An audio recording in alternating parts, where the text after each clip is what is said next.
তো আমার মা আর আমরা দুজনে বসে লাঞ্চ করছি। মা জিজ্ঞেস করছেন আমাকে, তাহলে বাপি আমার ডাকনাম, এবার খাবি কি করে?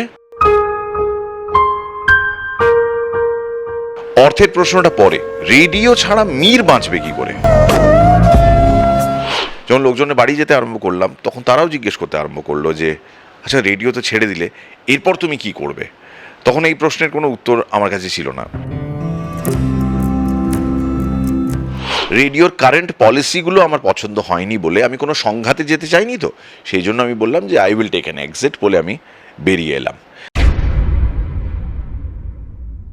আমি কিছু একটা করলাম, ক্রিয়েটিভলি করলাম, বা একটু মজা করেই কিছু একটা পোস্ট করলাম, সেটা নিয়ে মানুষের এত বক্তব্য থাকতে পারে, তাদের এত জ্ঞান, তারা এত নলেজেবল, এই জ্ঞান তারা রাখেন কোথায়?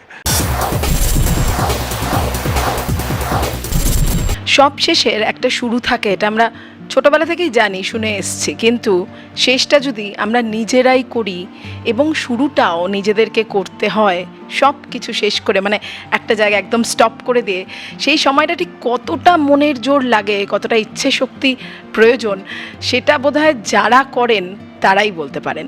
এবং আমাদের সঙ্গে আছেন তেমনই একজন মানুষ, যাকে সকালম্যানকে এখন বলা যায়, মির্দা রয়েছেন আমাদের সঙ্গে। আমি লিখলে না রবি ঠাকুর স্বপ্নে এসে খিস্তি দিয়ে যাবে। মির্দা, না, আমার তো সকাল বিকেল দুপুর রাত্রি এগুলো তো হবেই, সুতরাং সেটা একটা ট্যাগ। মানে আমি যখন রেডিওর সঙ্গে অ্যাসোসিয়েটেড ছিলাম তখন সবাই এই নামেই ডাকতো, তো তুমিও এখনও এই নামেই ডাকতে পারো, কারণ এখনও সকালগুলো আগের মতনই হয়। ডিফারেন্স বা তফাতটা এইটুকুই যে আমি আর রেডিও করতে স্টুডিও ছুটি না, এখন নিজের মতন করে গপ্প সাজাই এবং সেই গপ্প রেকর্ড করার জন্য স্টুডিও ছুটি অন্য জায়গায়, রেডিও স্টুডিও আর যাওয়া হয় না। আমরা যাই হোক, আমরা প্রথমেই বলে রাখি আজকে মির্দার ইন্টারভিউটা বিশেষ কারণ হচ্ছে গপ্প মিরের ঠেক 1 মিলিয়ন ক্রস করেছে, তবে এরপরে তুমি অনেক অনেক পথ যাওয়া বাকি, সেই পথটা আরও কঠিন হয়তো, কারণ যত বেশি উচ্চতায় যাওয়া তত বেশি আরও মানে মসৃণ থেকে পথ কঠিন হওয়া।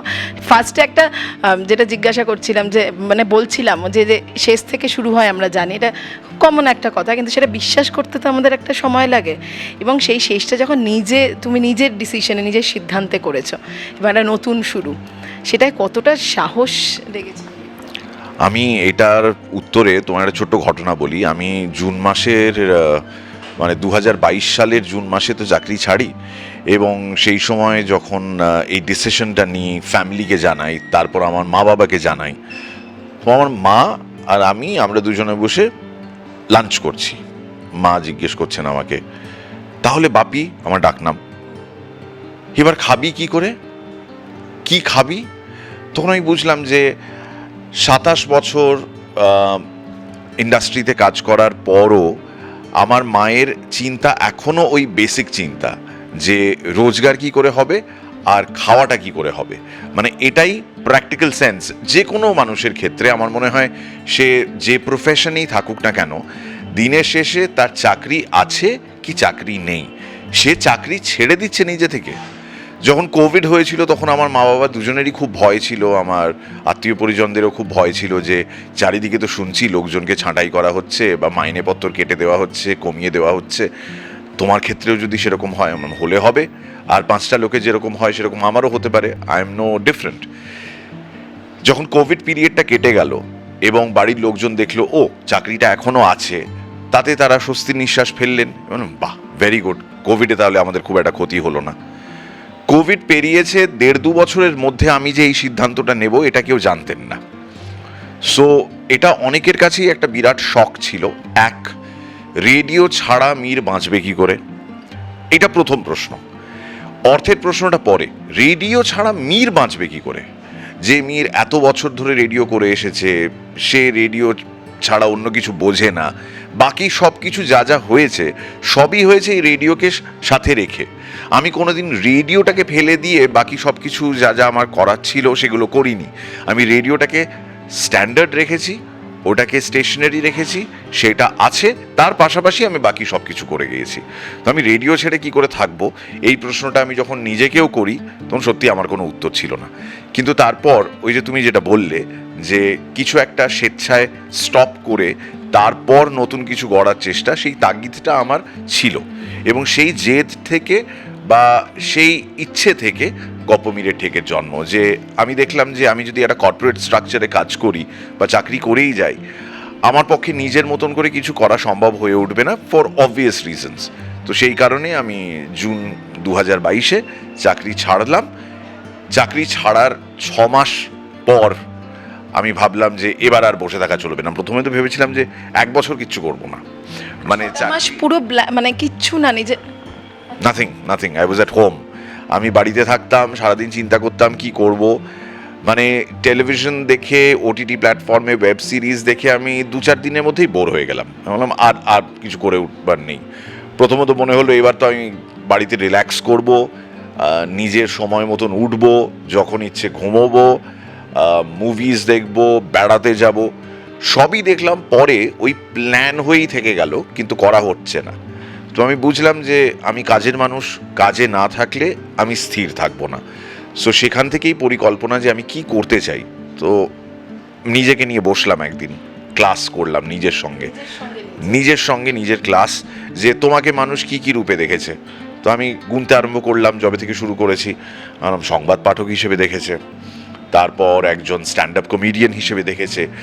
দীর্ঘ 15 বছর একটা স্ট্যান্ড আপ কমেডি শো চালিয়ে গিয়েছি 10টা সিজন জুড়ে একটা চ্যানেলের জন্য, সেটা দেখেছেন তারা।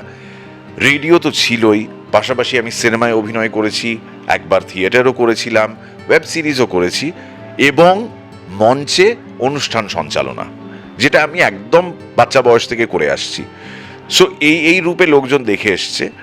আমার কাছে সবথেকে সাস্টেনেবল মীরের রূপ কোনটা, সেটাতে আমার জবাব নিজেকেই দিলাম। আমি একজন স্টোরি টেলার হিসেবে আমার মনে হয় অনেক দূর পর্যন্ত টানতে পারবো। কারণ গল্পকার মীর বা যে গপ্প বলে, এই মীরের খ্যাতিটা একটা আলাদা ধরনের। আর আমি রেডিওতে এত বছর ধরে গপ্প পড়ে আমি মানুষের যে ভালোবাসা পেয়েছি এবং যা ফিডব্যাক পেয়েছি, তুমি একটা কাজ করে যাচ্ছ কিন্তু মানুষ সেটাতে বিশেষ রিয়্যাক্ট করছে না, তাতে কোনো লাভ নেই। তুমি একটা কাজ করছো এবং মানুষ প্রতিনিয়ত তোমাকে জানাচ্ছে যে তারা তোমার কণ্ঠে গপ্প শুনতে ভালোবাসে। আমি সেই জায়গার উপরে ভর করে, আমি সেই সাহসটা সঞ্চয় করে আমি শুরু করলাম গপ্পমীরের ঠেক 2023-এর জানুয়ারি মাসে। উত্তর পশ্চিম ভারতের পার্বত্য অঞ্চলের এক প্রান্তে বিটঙ্ক নামের এক ছোট রাজ্যের রাজধানী কপোতকুট। এক ভয়াবহ ঘটনা ঘটেছিল সেই বিটঙ্ক রাজ্যে। মির্দা, তোমার একটা কথা শুনেই আমার মনে হচ্ছে, অনেকেরই বোধহয় প্রশ্নটা থাকবে যে চাকরি, তুমি বলে চাকরি যদি বলি, চাকরি ছেড়ে দেওয়া এবং তারপর 6টা মাস বসে থাকা, কি করব না ভেবে, কারণ নতুন চাকরি খুঁজে পুরনো চাকরি ছাড়ো, এটা তো আমরা শুনে এসেছি। সেই সময়টা ভয় লেগেছিল, মানে কি করব, করলেও সেটা কতটা দাঁড়াবে, আমি করতে পারবো, নিজের দিকে এই প্রশ্নগুলো আসে যতই আমরা কনফিডেন্ট থাকি। আমার ক্ষেত্রেও ঠিক তাই ঘটেছে। মানে আমি তো স্বেচ্ছায় ছেড়েছি, সুতরাং সেখান থেকে যদি কোনো গন্ডগোল হয়ে যায়, আমি আর কাউকে দোষ দিতে পারবো না। আমার ফ্যামিলি সহমত, আমার ফ্যামিলি মত দিয়েছে, তারা বলেছে হ্যাঁ তোমার চাকরি ছাড়ার ডিসিশনটা আমরা সমর্থন করছি। কিন্তু এরপর কি, এইটা যদি আমি আমার ফ্যামিলিকে আর কিছুদিনের মধ্যে না জানিয়ে উঠতে পারি, তাহলে আমারই ফেস লস হবে। আর আমার পরিবার, আমার মেয়ে, সবাই আমার দিকে তাকিয়ে, কোয়াইট অবভিয়াসলি আমি একটা মধ্যবিত্ত পরিবার থেকে উঠে আসা একটা ছেলে। সুতরাং যাই নাম খ্যাতি যাই হয়ে যাক না কেন, তুমি একটা জায়গায় গিয়ে থমকে দাঁড়ালে না, মানুষ এসে প্রশ্ন করবে তোমাকে, এরপর হোয়াট নেক্সট, এরপর কি করছো। এবং সেখানে আত্মীয় পরিজনের বাড়িও যখন যেতাম, ওই 6 মাসের মধ্যে হয়তো চলে গেলাম, অনেক দিন যাওয়া হয়নি, এই কাজের অছিলায় যাওয়া হতো না, বলতাম না কাজ পড়ে গেছে আমি যেতে পারবো না। অনেক অনুষ্ঠান বাড়িতে যাওয়া হয়নি। এই রেডিওর জন্য লেট নাইট পার্টি করিনি, না লেট নাইট পার্টি করলে সকালবেলা ভোরবেলা উঠে রেডিও করতে যাব, ভয়েসটা টায়ার্ড লাগবে। সো অনেকগুলো স্যাক্রিফাইস করেছি। যখন লোকজনের বাড়ি যেতে আরম্ভ করলাম, তখন তারাও জিজ্ঞেস করতে আরম্ভ করলো যে আচ্ছা রেডিও তো ছেড়ে দিলে, এরপর তুমি কি করবে। তখন এই প্রশ্নের কোনো উত্তর আমার কাছে ছিল না। আমি হয়তো হেসে তখন বলতাম দেখি কি করব, এখনো কিছু প্ল্যান করিনি, ভেবে উঠতে পারিনি।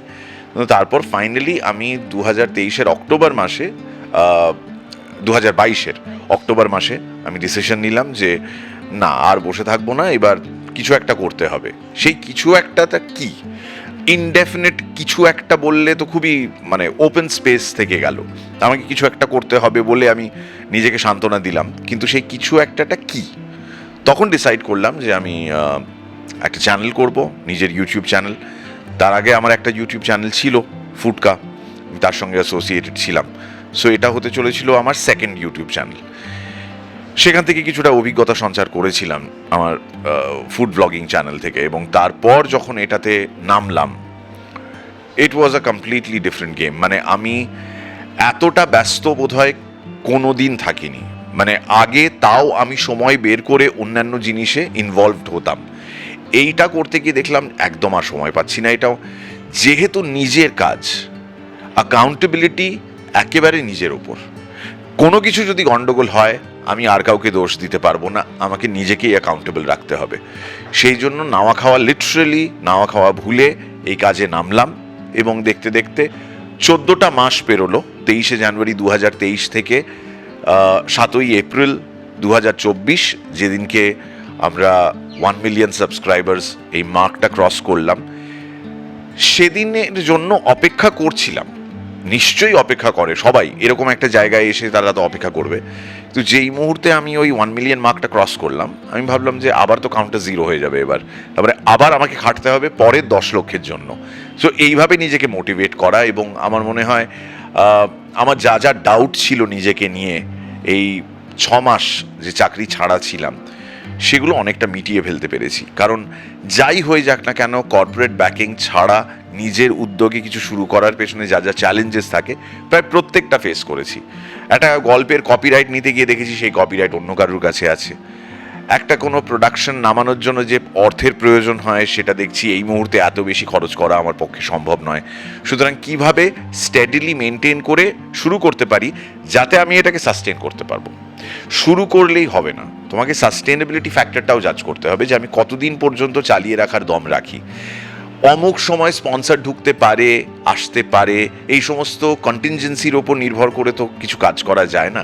তোমাকে তখন নিজের মতন করেই ব্যবস্থা করতে হয়, এবং কমপ্লিটলি সেলফ ফান্ডেড ছিল। কিছুদিন আগে পর্যন্ত গপ্পমিরের ঠেক পুরোপুরি চালিয়েছি আমি নিজের খরচায়। আমি কারুর কাছে হাত পাতিনি, আমি কাউকে কিচ্ছু বলিনি।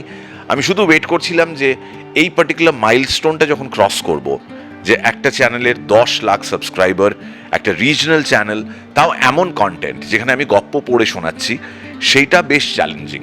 আমি যদি খুব পাতি কন্টেন্ট বলতে যেটা আমি বুঝি, মানে খুবই হালকা এন্টারটেনমেন্ট, বা আমি কমেডিও করতে পারতাম, সেটাতে অলরেডি একটা মার্কেট আছে বলে, কিন্তু আমি সেগুলোতে হাত দিতে চাইনি। I wanted to take the tough route and I did it. তুমি বললে যে তুমি চেনা রুটটা নিতে পারতে, সেখানে কি ওই একঘেয়ে হয়ে যাওয়ার ব্যাপারটা বেশি হতো বলে খানিকটা এই অন্য একটা রাস্তা বেছে নেওয়া? রেডিওতে কাজ করতে করতেও আমাকে এক্স্যাক্টলি এই একঘেয়েমির বাগটাই কামড়েছিল। এই পোকাটা কামড়ালো, আমি বললাম যে না, আমার খুব একঘেয়ে লাগছে, একই জিনিস করতে ভাল লাগছে না। সেই পাঞ্জাবি গান পরপর পরপর বাজিয়ে যাচ্ছি, আমি কি কথা বলছি তার সঙ্গে গানের কোনো সামঞ্জস্য নেই।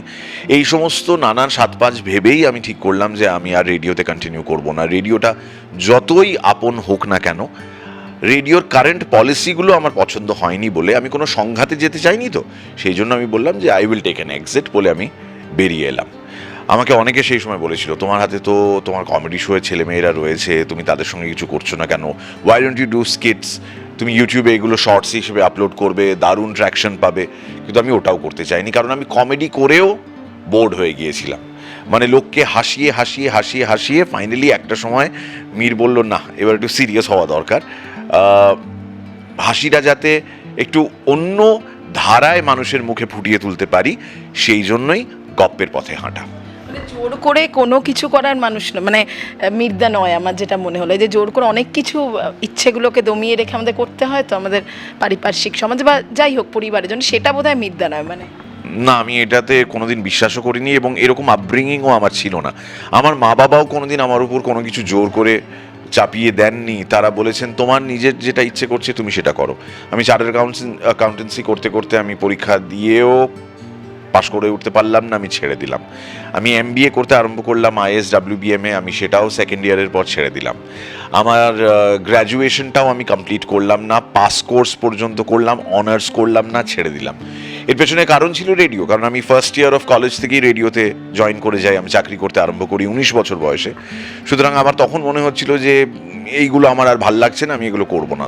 তো মা বাবা প্রথম দিকে একটু আপত্তি জানিয়েছিলেন যে আমরা টাকা পয়সা খরচ করে তোমাকে এই সমস্ত কোর্সে ভর্তি করালাম, তুমি কেন কন্টিনিউ করবে না। কিন্তু তারপর যখন তারা বুঝলেন যে আমি দম্বার পাত্র নই এবং আমি সেটাই করব যেটা আমি করতে চাইছি, তখন তারা আর জোর করলেন না। আজকে তারা বলেন যে ভাগ্যিস আমরা জোর করিনি, কারণ সেই সময় হয়তো তুমি আমাদের কথা রাখার জন্য সেইগুলোতেই থেকে যেতে, তুমি হয়তো তোমার প্যাশনটাকে ফলো করতে না। আমি সিম্পলি আমার প্যাশনটাকে ফলো করেছি, বাকিটা তো হয়ে এসছে। একদম। তো সেক্ষেত্রে একটা কথা বলে যে মীর নামটা, মানে এই নামটা একটা ব্র্যান্ড, সেটা অনেকে বলতে পারে যে সেটা তোমার জন্য একটা সহজ, কিন্তু সেটা কি তোমার জন্য নিজের সহজ না কঠিন? কারণ এই যে মানুষের একটা কোথাও গিয়ে এক্সপেকটেশন তৈরি হয়ে আছে, মীর মানেই দারুণ কিছু, ভালো কিছু, এবং নতুন জিরো থেকে শুরু করার ক্ষেত্রে এবং নতুন কিছু শুরু করার ক্ষেত্রে সেটাকে অ্যাডেড প্রেশার ছিল। আমি এই ক্ষেত্রে খুব রিসেন্টলি শাহরুখ খানের একটা ইন্টারভিউ দেখছিলাম, যেখানে উনি বলেছেন যে সবাই পরিশ্রম করে, নাম করার জন্য সবাই পরিশ্রম করে, আমিও করেছি পরিশ্রম, কিন্তু নামটা হয়ে যাওয়ার পর বাকি অনেকে পরিশ্রম করাটা ছেড়ে দিয়েছে, যে হয়ে গেল তো আমার যশ খ্যাতি প্রতিপত্তি যা যা পাওয়ার ছিল সব পেয়ে গিয়েছি, আর অতটা পরিশ্রম করব না।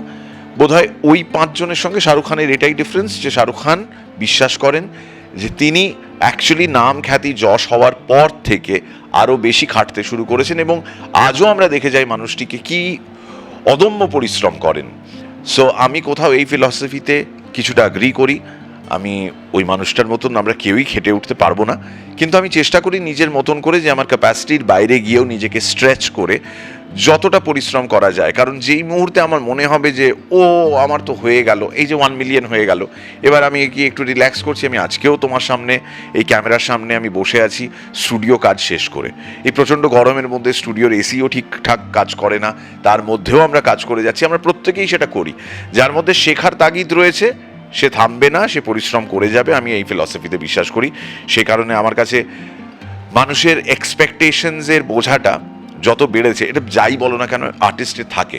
আর্টিস্ট যখন কোথাও গিয়ে পারফর্মও করে না, তখন মানুষ বলে আপনি এটা করে দেখান না, আপনি এটা বলে দেখুন না, আমাদের তো এটা শুনতে খুব ভাল লাগে আপনার মুখে। এবং সেই সময় যদি তুমি তাদের হতাশ করো বা ফিরিয়ে দাও, তাহলে সেটা খুব অন্যায় হবে। কারণ এরা সত্যি সত্যি ভালোবেসেছেন বলেই আমি আজকে এই জায়গায় এসে দাঁড়িয়েছি, আজকে তুমিও আমার সঙ্গে কথা বলছো, এই ক্যামেরাটাও অন রয়েছে। সুতরাং out of sheer respect, expectations যাই হোক না কেন আমাদের ফুলফিল করতে হবে। We are artists. মানে কমফোর্ট জোন থেকে দূরেই মানে থাকতে ভালোবাসো, মানে ঠিক আছে হয়ে গেছে এই তো আজ। আমি এক্ষেত্রে এটাই বলবো যে রেডিওটা ছিল প্র্যাকটিক্যালি আমার কমফোর্ট জোন, তো আমি থেকে যেতে পারতাম। হ্যাঁ, আমার এখন 50-এর কাছাকাছি বয়স, আমি এই মুহূর্তে আর কোথায় কি চাকরি খুঁজতে যাবো বলো তো? তো আমার পক্ষে তো এটাই সব থেকে সহজ ডিসিশন হতো যে আমি আমার কমফোর্ট জোনে থেকে যাই, তারপর বাইরে যেরকম যা কাজ করছি সেগুলো করতে থাকবো। আনন্দ দেখলাম না, কমফোর্ট জোনে থাকলে আমি ফুরিয়ে যাব খুব তাড়াতাড়ি, তার থেকে বরং বেরিয়ে গিয়ে কিছু করি। কারণ অনেকেই বলেন যে এরকম একটা ব্র্যান্ড, এরকম একটা হাউস যেখানে তুমি চাকরি করতে, সেইটার থেকে বেরিয়ে তুমি কি করে উঠবে, এরকম ডাউটও অনেকে প্রকাশ করেছিলেন। তো আমি কারোর মুখ বন্ধ করতে চাইনি, কিন্তু হয়ে গেছে, মুখগুলো বন্ধ হয়ে গেছে। তোর তো সেক্ষেত্রে মির্দা, এই যে গপ্প মীরের ঠেক, হ্যাঁ গপ্প বললে আমাদের কোথাও কি দাদু ঠাকুমা মনে পড়ে না, গল্পও তাই, গল্পটাই বেশি এখন গল্পটা, কিন্তু গপ্প মানে তো পুরনো, এবং গপ্প বলা মানে দাদুর গপ্প দাদু আমরা শুনেছি, বা ঠাকুরমার ঝুলি ঠাকুমা, তাই না? তো সেক্ষেত্রে এটা কি ওই সময়টা ধরে রাখার জন্যই গপ্প মীরের ঠেক গপ্পটা দেওয়া? আমি ছোটবেলায় যাদের গপ্প বা যাদের গল্প বলা শুনে বড় হয়েছি, কারণ বাড়িতে টেলিভিশন ছিল না, একমাত্র সবেধন নীলমণি ছিল একটা রেডিও, তো রেডিওতে গান শোনা, রেডিওতে নাটক শোনা, আকাশবাণীতে যে নাটকগুলো প্রচারিত হতো আমাদের বাবা মায়েরাও নিশ্চয়ই সেই সময় বসে শুনতেন। তোমার জানি না মনে আছে কিনা, কিন্তু আমাদের এই অভ্যেসটা বাঙালিদের মধ্যে আরও বেশি করেছিল যে আমরা শ্রুতি নাটক বা অডিও স্টোরি এই নাটকগুলো শুনবো, এবং রেডিওতে নিয়মিতভাবে এগুলো আমি শুনতাম। তো সেখান থেকেই একটা ভালো লাগা তৈরি হয়েছিল, এবং এতদিন বাদে এসে সেই ভালো লাগাটাকে যে আমি প্রফেশনাল একটা দিক দিতে পেরেছি, একটা মোড় দিতে পেরেছি, সেইটা আমার কাছে খুব স্যাটিসফাইং একটা ফিলিং, যে আমি যা শিখেছিলাম একজন শ্রোতা হিসেবে, এখন বক্তা হিসেবে আমি সেটা ফেরত দিচ্ছি, এবং আমিও আমার মতন করে শ্রোতা সংখ্যা বাড়াচ্ছি, বা শ্রোতার আলাদা একটা ক্যাটেগরি তৈরি হয়েছে যারা মীরের গপ্প শুনতে পছন্দ করেন, ভালোবাসেন। আর সত্যি কথা বলতে কি ছোটবেলার ওই গপ্প বলা লোকজনগুলো আমাদের জীবন থেকে হারিয়ে যাচ্ছে। মানে আমাদের দাদু ঠাম্মারা যেভাবে আমাদের জন্য সময় বের করতেন এবং যেভাবে গরমের ছুটিতে বা শীতের ছুটিতে তারা আমাদের গপ্প শোনাতেন এবং ধৈর্য ধরে গপ্প শোনাতেন, মানে একটা গপ্প ফুরিয়ে গেল, হ্যাঁ আরেকটা শোনাও, তখন তারা আবার শোনাতে আরম্ভ করতেন। আমি আধুনিক প্রজন্মের জন্য, আজকের প্রজন্মের জন্য সেরকম একটা ফিগার হতে চাই যার কাছে সবসময় গপ্প রেডি থাকবে। এমন গপ্প শুনতে চাও, বেশ আমি গপ্প শোনাচ্ছি। হয়তো সবসময় একটা বই থেকে কোনো কাহিনী আমি পড়ে শোনালাম না, কিন্তু অ্যাটলিস্ট সেই মানুষগুলোর সঙ্গে গপ্প করতে তো একজন রাজি আছে। আমি হতে চাই সেই মানুষটা যার জন্য গপ্প করার মতন অঢেল সময় রয়েছে। নগেন্দ্র দত্ত নৌকারোহণে যাচ্ছিলেন। জ্যৈষ্ঠ মাস, তুফানের সময়। নগেন্দ্রনাথ নিজের বজরায় চলেছেন। তুমি গল্প করার মানুষ পাও, মানে খুব কম অ্যাকচুয়ালি, খুব কম। আমি যেহেতু সারাক্ষণ এই প্রসেসটার মধ্যে রয়েছি, সুতরাং ওই মানে বন্ধু বান্ধব জুটিয়ে তাদের সঙ্গে গল্প আড্ডা এগুলো সবার জীবনেই থাকে, কিন্তু আমার জীবনে এই মুহূর্তগুলো খুব কম হয় বিকজ অফ বিজি শিডিউলস। কিন্তু আমি জানি যে যে সমস্ত মানুষরা অ্যাকচুয়ালি গল্প শুনতে ভালোবাসেন বা গল্প করতে ভালোবাসেন, তাদের জন্য নিজেকে অ্যাভেলেবল করানোটাও আমার কাছে খুব ইম্পর্টেন্ট। যে কারণে আমি একটা নতুন প্রপার্টি লঞ্চ করেছি যার নাম ঘরে ঘরে গপ্পমীর। মানে আমি তোমার বাড়ি যাব তোমায় গপ্প শোনাতে, এইটা হচ্ছে আমার নতুন প্ল্যান। বাংলা সাল যদি বলি তাহলে 1431 থেকে 1432-এর মধ্যে আমি বেশ কিছু মানুষকে এইভাবে এঙ্গেজ করাতে চাই, যেখানে আমি তাদের বাড়ি যাচ্ছি আর তাদের সঙ্গে বসে গপ্প করছি, বা তাদের ইচ্ছে যদি হয় তাদের গল্প পড়েও শোনাচ্ছি। এই ইচ্ছেটা রয়েছে আমার। মানে এই যে যেমন 25শে ডিসেম্বর আমরা জানি সান্টা ক্লজ আসেন এবং এসে গিফট রেখে যান, তুমি যাচ্ছ কি গল্প শোনাচ্ছে, এরকম একটা ব্যাপার। কিন্তু এরকম রেসপন্স কতটা, মানে এই যে মানুষ এত ব্যস্ত, সময়ই নেই, সেখানে এই যে গল্প করবেন, গল্প শুনবেন। এখনো পর্যন্ত আমরা যে কন্টেস্টটা রান করেছিলাম তার থেকে যারা রেসপন্সেস পেয়েছি সেটা খুবই এনকারেজিং, এবং আমরা মোটামুটি 10 জনকে সিলেক্ট করেছি যাদের বাড়ি আমরা খুব শিগগিরই যাব এবং তাদের গল্প শোনাবো। শুধু সূর্যের তাপটা একটু কমুক, তারপর বেরোবো, কারণ বেশ কিছু জায়গা এখান থেকে অনেকটা দূর, তো আমরা সেখানে যাব, গিয়ে তাদেরকে গল্প শোনাবো। অনেক মফস্বল থেকেও আমাকে লোকজন প্রশ্ন করেছেন যে আপনি কি তাহলে শুধু শহরের মধ্যেই ঘুরবেন, আমাদের এদিকটা আসবেন না? তো আমার তাদেরকেও তো নিরাশ করা চলে না, তো আমি তাদের জন্য এটাই বলতে চাই তোমাদের চ্যানেলের মাধ্যমে যে মীরকে যেখানে গপ্প পড়তে বলতে যেতে বলবেন আমি সেখানে গিয়ে গপ্প পড়ে শোনাবো। আমার এটাই প্যাশন, এবং আগামী বেশ কিছু বছর ধরে আনলেস আই গেট বোর্ড আমি এটাই করে যেতে চাই। আমি আরও অনেক বেশি মানুষকে গপ্প শোনাতে চাই। এই যে বারবার এই বোর হওয়ার কথা বলছো, কি থেকে জীবনে, মানে মির্দার কি এমন জিনিস আছে এটা থেকে বোর হও না কখনো যদি বলা হয়? মানে ট্রোলিং আমাকে বোর করে না, আমার খুব ইন্টারেস্টিং লাগে ট্রোলিং কনসেপ্টটা। যে আমি কিছু একটা করলাম, ক্রিয়েটিভলি করলাম, বা একটু মজা করেই কিছু একটা পোস্ট করলাম, সেটা নিয়ে মানুষের এত বক্তব্য থাকতে পারে, তাদের এত জ্ঞান, তারা এত নলেজেবল, এই জ্ঞান তারা রাখেন কোথায়? তারা রাখেন শুধুমাত্র কি সোশ্যাল মিডিয়াতে, নাকি অন্য কোনো জায়গায় অ্যাপ্লাই করেন? তো ইনিশিয়ালি আমি খুব রিয়্যাক্ট করতাম, কিন্তু এখন আই লুক ফরওয়ার্ড টু ইট। মানে ট্রোলিংটা দেখলে আমার খুব ভাল লাগে, কেউ অ্যাটলিস্ট কাজ করছে ফেসবুকে, হ্যাঁ, অ্যানোনিমাস, তার মুখে একটা মুখোশ রয়েছে, তাকে কেউ চিনছেও না, জানছেও না, সে যেমন পারছে এসে গালাগাল দিয়ে বেরিয়ে যাচ্ছে। তার যদি এতে সুখ হয়, আমি এটাতে কোনো দিনও বোর হব না। আমি very very happy to entertain this person. কিন্তু সেক্ষেত্রে যেটা কন্টেন্ট নিয়ে তুমি বলছিলে, এখন অনেক কন্টেন্ট ক্রিয়েটার, এবং সেক্ষেত্রে কাউকে ছোট না করেই বলবো, এই যে কন্টেন্ট তৈরি, ভালো কন্টেন্ট দেওয়া, সেটা কিন্তু অনেকটা কমেছে। আমরা যেটা দেখি যে একটা ভালো কন্টেন্ট সেটা রিচ হয় না, এবং খুব খারাপ একটা কন্টেন্ট, খারাপ বলবো না, কিন্তু সেইভাবে সেই মানের নয়, সেটার প্রচুর রিচ। এটা কখনো ভাবায়, মানে এটা আমিও ভেবেছিলাম যে যখন আমি ভাবছিলাম যে আমি কি করব, সো ওই যে কমেডির ব্যাপারটা বললাম, যে যদি আমি কমেডিটাকেই আমার মেন ফোর্থে হিসেবে ধরে নিতাম, তাহলে সেখানে যদি অগ্রসর হতাম, তাহলে সেখানে স্কিট করতাম, সেগুলো সব ছোট ছোট স্কিট হতো, আর সেইভাবেই মানুষ এন্টারটেনমেন্ট কনজিউম করছে আজকে। যে রিলস বানাচ্ছে, সেও 30 সেকেন্ডের মধ্যে একটা ফানি সিচুয়েশন ক্রিয়েট করার চেষ্টা করছে। তো আমি ভাবছি আজকে যখন সবাই এই শর্ট ফর্ম অফ এন্টারটেনমেন্টে ব্যস্ত বা এটাকেই সব থেকে বেশি কনজিউম করছে, আমি একটা 1.5-2 ঘন্টার গপ্প বানাবো, সেই গপ্প ধৈর্য ধরে কেউ শুনবে তো? এই ভয়টা আমারও ছিল ইনিশিয়ালি যখন শুরু করেছিলাম, এই ভয়টা আমারও ছিল, ডিসপাইট দ্য ফ্যাক্ট যে আমার গপ্প বলার অভিজ্ঞতাটা রেডিওতে হয়েছিল, 13-14 বছর ধরে আমি রেডিওতে বলে এসেছি, গপ্প পড়ে এসেছি, কিন্তু তারপরও মনে হয়েছিল যেহেতু এটা নিজের প্ল্যাটফর্ম, আমি যেহেতু কোনো কর্পোরেট ব্যাকিং পাচ্ছি না, আমি কি পারবো সাস্টেন করতে, কারণ মানুষের অ্যাটেনশন স্প্যানটা খুব কম, সেই মানুষদের ধরে রাখতে পারবো কি, এই ভয়টা আমার ছিল। আজকে যেটা তুমি এক্ষুনি বললে যে কন্টেন্ট ক্রিয়েটাররা অনেক সময় এমন কন্টেন্ট বানাচ্ছেন যেটা মনে হচ্ছে ভীষণ সস্তা দরের এবং এটা কি করে লোকে কনজিউম করতে পারে, কিন্তু ইউল বি সারপ্রাইজড যে সব ধরনের কন্টেন্ট কনজিউম করার জন্য সব ধরনের মানুষই আছেন আমাদের চারপাশে। মানে যেটা আমাদের মনে হচ্ছে বা এক শ্রেণীর মানুষের মনে হবে যে এটা ভীষণ রদ্দি মার্কা, এইটা কি করে কন্টেন্ট হতে পারে, এইটা কি করে একজন ইউটিউব কন্টেন্ট ক্রিয়েটারের সাবস্ক্রিপশন বাড়াতে পারে, এই মানুষটার কি করে লাখ লাখ সাবস্ক্রিপশন হতে পারে, এই লোকটা তো এরকম কিছু করেই না। কিন্তু আবারও যদি এসে দেখি যে বাজারে সব ধরনের মানুষই আছেন এবং তারা সব ধরনের কন্টেন্ট কনজিউম করতে ভালোবাসেন, সুতরাং যে যার নিজের মতন করে কন্টেন্ট বাছবে, সে সেটা প্রেজেন্ট করবে, তার জন্য দর্শক শ্রোতা থাকবে, এটা আমার দৃঢ় বিশ্বাস। সো আকাশটা অনেক বড়, এর নিচে আমাদের ঠিক জায়গা হয়ে যাবে।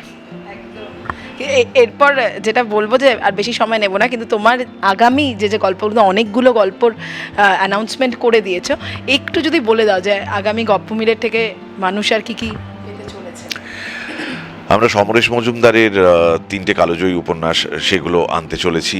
উত্তরাধিকার, কালবেলা, কালপুরুষ আমরা প্রেজেন্ট করছি। আমরা মানিক বন্দ্যোপাধ্যায়ের গল্প নিয়ে আসছি, আমরা বিভূতিভূষণের পথের পাঁচালী করতে চলেছি এবং সেইটা আমরা রিলিজ করব সত্যজিৎ রায়ের জন্ম সপ্তাহ, যেটা 2রা মের সপ্তাহটা, সেই সময়টা রিলিজ করব। আমরা হেমেন্দ্র কুমার রায়ের গল্প জয়ন্ত মানিক, সেটা করছি।